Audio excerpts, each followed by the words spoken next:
जैसा कि आप सब जानते हैं कि भारत ने बांग्लादेश में राइस एक्सपोर्ट पर बैन लगा दिया है। इस चीज को लेकर बांग्लादेश के फूड एडवाइजर ने एक बहुत बड़ी स्टेटमेंट दी है। उन्होंने कहा है कि ट्रेड और सियासत दो अलग अलग चीजें हैं, लिहाजा इनको मिक्स ना किया जाए। ट्रेड को और सियासत को अलग अलग रखा जाए तो ही बेहतर होगा। उन्होंने कहा कि इस वक्त बांग्लादेश में चावलों का फुकदान चल रहा है, लिहाजा हमें जहां से सस्ता चावल मिलेगा हम वहां से सस्ता चावल खरीदेंगे, चाहे वो इंडिया हो या फिर पाकिस्तान। आपको पता है कि इस वक्त हमारा हमसाया मुल्क भारत 150 ममालिक को चावल एक्सपोर्ट कर रहा है, लेकिन फिलहाल इंडिया ने बांग्लादेश में चावल एक्सपोर्ट पर बैन लगा दिया है, जिसने बांग्लादेश में हलचल मचा दी है। हेलो फ्रेंड्स, मैं हूँ आरजू और भारत न्यूज़ की एक और रिएक्शन वीडियो में आपका स्वागत है। तो आज हम बात कर रहे हैं इंडिया और बांग्लादेश के बीच ट्रेड के बारे में। इंडिया ने बांग्लादेश के साथ चावल की जो ट्रेड है उसको बैन कर दिया है। जैसा कि हम सब जानते हैं कि इंडिया चावल का एक बड़ा ट्रेडर है। लगभग 150 देशों में इंडिया चावल का एक्सपोर्ट करता है, लेकिन भारत और बांग्लादेश के बीच जो सिचुएशन चल रही है उसको लेकर इंडिया ने बांग्लादेश को चावल देने से मना कर दिया है। बांग्लादेश के फूड एडवाइज़र ने इंडिया से बात करके रिक्वेस्ट भी की है कि वो चावल का एक्सपोर्ट बंद ना चावल का जो एक्सपोर्ट है बांग्लादेश में वो बंद ना करे। तो क्योंकि जो ट्रेड है और पॉलिटिक्स है वो दोनों अलग अलग चीज़ें हैं। फ़िलहाल जो बांग्लादेश है, बांग्लादेश में चावल का अकाल सा पड़ गया है, तो वहाँ के जो फूड एडवाइज़र हैं उन्होंने कहा है कि जो भी हमें लो रेट पर राइस प्रोवाइड करेगा हम उसी से ले लेंगे। तो चलिए देखते हैं कि पाकिस्तानी जनता का इस बारे में क्या रिएक्शन है। कि आप कोई इलेक्टेड गवर्नमेंट नहीं है ना, आपको आवाम ने इलेक्ट करके भेजा है। इलेक्शन जैसे भी होते हैं, धांधली ज़्यादा भी होते हैं ना, उसकी एक क्रेडिबिलिटी होती है उस गवर्नमेंट की। और यूनस साहब जो इसके बारे में जो है ना बड़े बड़े पंडित जो थे सियासत के कि बहुत बड़ा इकोनॉमिस्ट है जी, वो बांग्लादेश के से जो मुआशी हालात हैं उनको दुरुस्त कर देगा, सियासी अदम इस्तेकाम जो है उसको ख़त्म कर देगा। लेकिन उनकी वो जो इकोनॉमी थी ना वो मैक्रो लेवल पे थी। जो आपकी माइक्रो लेवल होती है ना, या कि कॉमन पब्लिक की इकोनॉमी होती है ना, उसको एक पॉलिटिशियन ही समझ सकता है। और मोहम्मद यूनस जो है वो पॉलिटिशियन तो नहीं है ना, वो इकोनॉमिस्ट है। और इन्हें इस बात का उस वक्त जब ये गवर्नमेंट में आए थे और अपने हमसाए ममालिक के साथ कोई भी, ये जो 2024 है ना, इसमें कोई भी स्टेट जो है वो अपने किसी भी हमसाए ममालिक से नहीं लड़ सकती। हमने कितनी 3 जंगें लड़ी हैं इंडिया के साथ, हम क्या कर ले, एक दूसरे का हमने बिगाड़ा कुछ भी नहीं है, ठीक हो गया। अपना ही हम दोनों ने एक दूसरे का अपना ही नुकसान किया और खुद ही किया। यही बांग्लादेश में था। आपके पास बांग्लादेश में क्या था कि आपके पास इनकलाब आ गया, आप अपोजिशन जमाते जो है हसीना रिजीम से आप लोग जो निजात चाहते थे और आपको मिल गई और बड़ी आसानी से मिली। देखिए 1000 या 1500 जाने देने के बाद उन्होंने पूरी एक रियासत पे एक पूरे सिस्टम को तब्दील कर दिया। तो ये किसी भी इनकलाब के लिए बड़ी छोटी कुर्बानी होती है, नहीं तो लाखों की तादाद में लोगों को कुर्बानियां जो देनी पड़ी। उसके बाद इन्हें ये चाहिए था कि एक डेमोक्रेटिक सेटअप के जरिए ये तमाम जितनी भी कंट्रीज थी उनके साथ ये दोस्ताना ताल्लुकात कायम करते। बांग्लादेश इंडिया ने सबसे पहले हाथ आगे बढ़ाया। उन्होंने कहा कि हम आपके साथ बात करेंगे, हमारी कोई भी पॉपुलर गवर्नमेंट नहीं है, हम अपने इंटरेस्ट पे और बंगला के इंटरेस्ट पे हम लोग बात करेंगे एक दूसरे के साथ। लेकिन इन्होंने जो है ना वो जैसे कि कुछ सुपर पावर ये बन गए थे, जैसे इनके पास बहुत बड़ा कोई अलादीन का चिराग आ गया था कि हमने भाई इंडिया को आंखें दिखानी ही दिखाने। देखिए इंडिया दूसरी बड़ी इकोनॉमी है पूरी दुनिया की, और राइस कंजम्पशन जो है आपकी बांग्लादेश की वो 70% इंडिया पे डिपेंड करती है।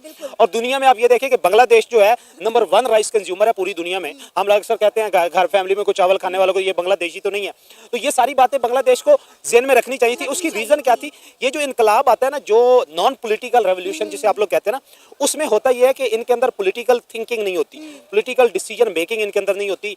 इन्हें इंटरेस्ट जो पॉलिटिकल इंटरेस्ट होते हैं, जो पब्लिक इंटरेस्ट होते हैं, उनका इन्हें इल्म नहीं होता, जिसकी वजह से बाय चांस आते आते बहुत बड़े डिसीजन ले लेते हैं, जिसका खुमियाजा इन्हें आगे सदियों तक भुगतना पड़ता है। और आप ये देखें कि आने वाले 10 साल तक ये जो सेटअप इनका बांग्लादेश का और इंडिया का ये जो एक तनाव पैदा हुआ है, ये आने वाले 10 साल तक बांग्लादेश इसको महसूस करता रहेगा।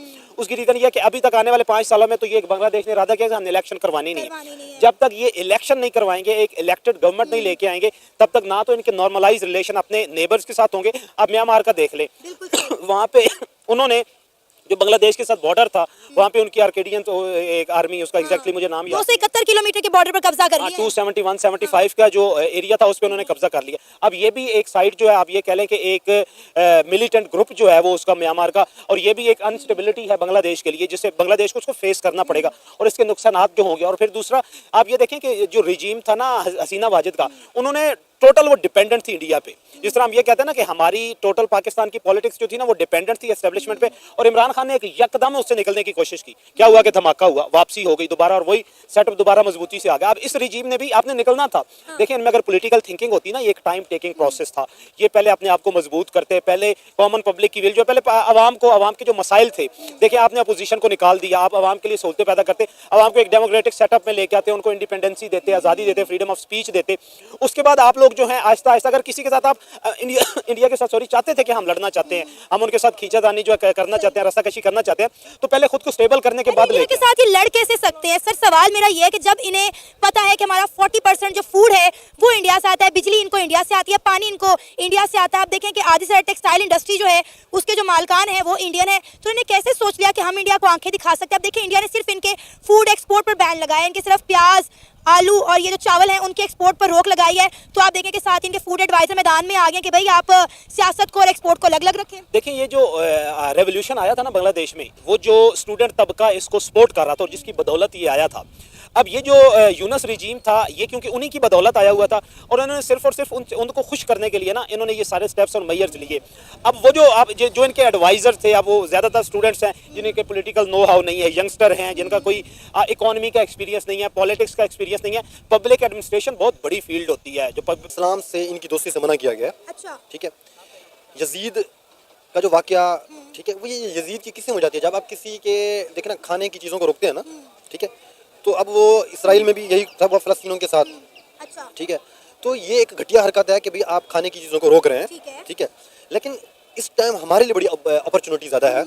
ठीक है, लेकिन हमारी गवर्नमेंट और हमारी जो आर्मी है, अब मुल्क के इन लोगों से निकलेगी तो अपने मुल्क के बारे में सोचेगी ना। इस टाइम हमारे लिए बड़ी अपॉर्चुनिटीज़ है कि हम ट्रेड शुरू कर दें। हमारे पास भी चावल है ना, हम एग्रीकल्चर सेक्टर से ताल्लुक़ रखते हैं। ठीक है, हमारा ये सारा इलाका पंजाब से वो हम चले जा रहे हैं मीर खान तक।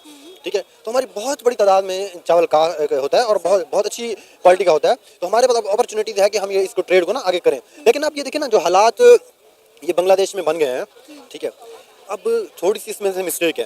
ठीक है, क्या मिस्टेक है? देखिए, इनकलाब तब्दीली जो है ना, तहरीक तब्दीली अच्छी चीज़ है। ठीक है, इस्लाम में भी हमें कहा गया है कि जब आपको लगे इस्लाम के तहत भी चीज़ें नहीं ठीक, आप जो है तहरीक चलाएं, तब्दीली लेने स्टूडेंट फेडरेशन ने जो है ना तब्दीली की। ठीक है, वो अच्छी बात है कि हसीना वाजिद जो है उनको नहीं पसंद है, ये मैंडेट है, हर कौम का हक है कि वो जो है। लेकिन देखें, कौम जो होती है ना, वो एक होती है बाग। सही। जो आपके इदारे, आपकी आर्मी होती है ना, वो बेसिकली होती हैं आपके बच्चे। ठीक है, जब आपके बच्चे गलती करते हैं ना, माँ बाप बच्चे गलती करते हैं तो माँ बाप उनको ठीक करने की कोशिश करते हैं, फॉरगेट नहीं करते। अच्छा, तहरीक में आर्मी को फॉरगेट कर दिया गया, ये सबसे बड़ा नेगेटिव पॉइंट है। ठीक है, कि आर्मी को कभी फॉरगेट नहीं करना चाहिए। ठीक है, क्योंकि मुल्क की सिक्योरिटी का निज़ाम तो वो देख रहे हैं। ठीक है, अब यही इसमें हाल है, उन्होंने कब्जा भी कर लिया, इंडिया ने वहाँ पे उनके एक ज़िले पे कब्जा भी करवा लिया। ठीक है, सारी चीज़ों में इंडिया मुलविस है। बच्चा तो सर आपने बात की कि वो इंडिया काफिर है, यहूदी है, यहूदियों के काम होते हैं कि खाने पीने की अशिया को जो है बंद कर देना। इसराइल में भी जो है वो ये सारे मामला हमें देखने को मिल रहा है। लेकिन बात यहाँ पे ये है कि जब बांग्लादेश के अंदर हिंदू कम्युनिटी को मारा जा रहा है, खवातीन के रेप किए जा रहे हैं, तब हमें ये चीज़ें नज़र नहीं आती कि हम वहाँ की खवातीन और बच्चों के साथ क्या कर रहे हैं। क्या हमारा इस्लाम हमें ये सिखाता है? क्या हमारा दीन हमें ये सबक देता है? नहीं, ये बहुत सरासर गलत बात है। ठीक है, सबसे पहले आती है इंसानियत। बिल्कुल हमारे इस्लाम ने हमें बार बार इंसानियत का कहा गया है। बिल्कुल। ठीक है, इंडिया के जो हालात हैं, जो उनकी वो एक तंजीम है, वो जो काम करती है लोगों को मारने पीटने वाला, अच्छा, हम उसको फॉलो अप ना करें। हम अपने नबी हज़रत मोहम्मद सल्लल्लाहु अलैहि वसल्लम की उम्मत हैं। हमारे अल्लाह कुरान ने जो हमें तस्लीम, इज़्ज़त, औरत का एहतराम करने को कहा गया है, वो हमारे लिए सबसे इम्पोर्टेंट है। ठीक है, अगर आपको अच्छे नहीं लग रहे तो उनको कह देंगे भी आप जो है हमारा मुल्क लीव कर जाएं। बिल्कुल बिल्कुल। तो हमने देखा कि लोगों का इस बारे में कैसा रिएक्शन रहा। लोगों का कहना है कि बांग्लादेश की जो करंट गवर्नमेंट है वो इलेक्टेड नहीं है, ये गवर्नमेंट क्रेडिबल नहीं है और डीप माइक्रो लेवल की इकोनॉमी को समझने के लिए एक पॉलिटिशियन की समझ चाहिए। और बांग्लादेश के जो करंट पीएम है वो पॉलिटिशियन नहीं है। तो वॉर से कभी भी किसी का कोई फ़ायदा नहीं हुआ है, हमेशा नुकसान ही उठाना पड़ता है। हसीना वाजिद जी को उनको वहाँ से हटाना था तो उन्होंने हटा दिया, लेकिन उसके बाद उनको डेमोक्रेटिक वे में कंट्री को चलाना था, जो उन्होंने नहीं किया। जिसके कारण उनकी जो इकोनॉमी है वो गिरती चली गई और इंडिया के साथ उन्होंने अपने रिलेशन खराब करके खुद अपने पैरों पर ही खुद कुल्हाड़ी मार ली। लोग कह रहे हैं कि जैसा बांग्लादेश 1971 में था अब वापस उसी पोजीशन में वो जाने जाने लग रहा है, क्योंकि उनके जो फूड सप्लाईज हैं उससे लोग बहुत परेशान हो गए हैं और ये प्रॉब्लम उनको लगभग 10 साल तक फेस करनी पड़ेगी, क्योंकि अगर वो ये सब कुछ पॉलिटिकल पॉलिसीज़ के अकॉर्डिंग करते तो शायद इंडिया के साथ उनके रिलेशन ख़राब नहीं होते। और वहाँ की जो करंट गवर्नमेंट है वो इस हालत में नहीं है कि वो इस तरीके से कोई फैसले ले सके। इंडिया को बांग्लादेश की कोई ज़रूरत नहीं है, इंडिया को इस सबसे कोई फ़र्क नहीं पड़ता, उल्टे बांग्लादेश की इकोनॉमी गिरती जा रही है। वैसे भी अगर कहा जाए तो इंडिया ने बांग्लादेश के साथ कुछ गलत नहीं किया है, कुछ बुरा नहीं किया है। जो बांग्लादेश इंडिया के अगेंस्ट होता जा रहा है, क्यों हो रहा है वो इंडिया के अगेंस्ट? जबकि उनके कंट्री को एस्टेब्लिश करने में इंडिया के एक बड़ा रोल रहा है। इंडिया की वजह से ही आज उनका देश है। तो बांग्लादेश को तो चाहिए था कि वो अपनी गुड पॉलिसीज़ के अकॉर्डिंग काम करे। तो आज के लिए इतना ही। जय हिंद, जय भारत। अगर आप लोगों को वीडियो पसंद आती है तो ज़्यादा से ज़्यादा लाइक, शेयर और कमेंट करिए और चैनल को सब्सक्राइब करिए। Thank you.